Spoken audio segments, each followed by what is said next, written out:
Hello guys, good morning. Ito na po yung ating bagong lipat. Yan. Ito na po yung ating bagong lipat na mga biik. Malalaki na po sila.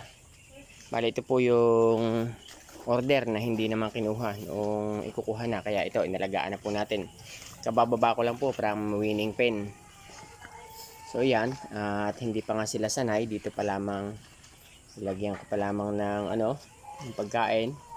Pero doon ko pa nilagyan ng painom.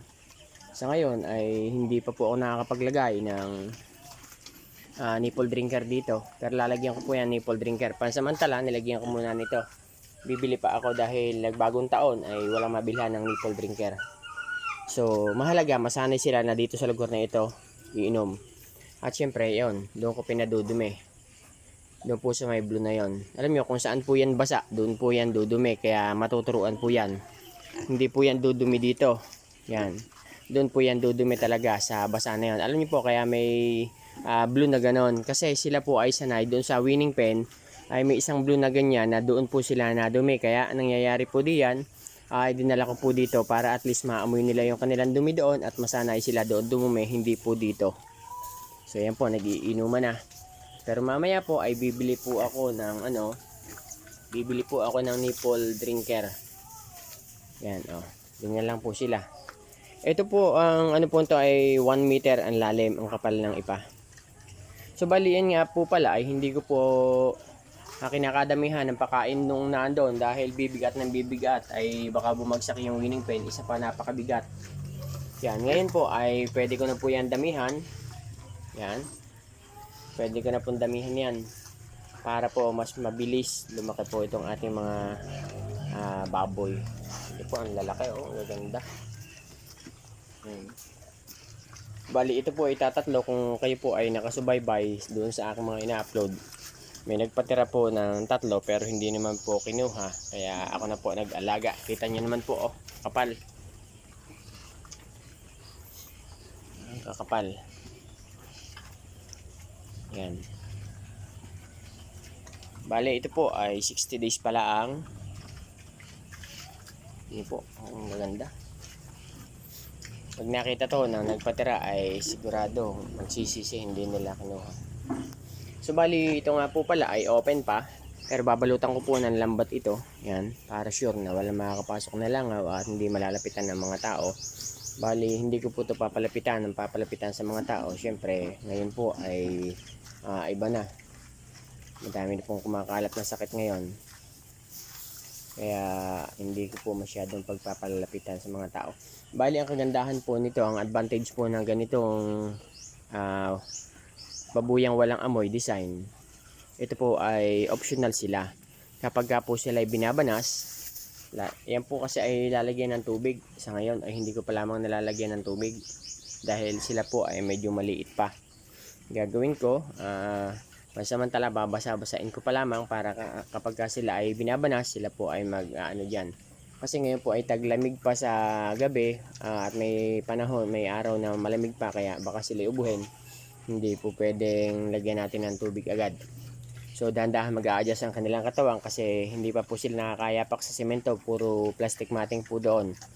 So sinasanay muna natin na ganyan at diyan po natin pagka po sila medyo malaki-laki na, maganda na ang kanilang sa tingin ko ay kaya nang i-adapt ng kanilang katawan, yung lamig diyan ay po pwede na po natin tubigan yan para at least sila po ay nakakaligo na kanila, pre po sila lumigo dyan.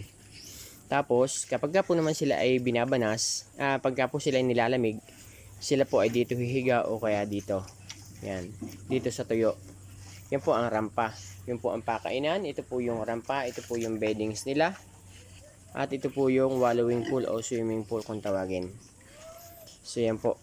Yan po ang advantage. At isa pa, ay hindi po talaga nangangamoy ito. Yan, hindi po nangangamoy.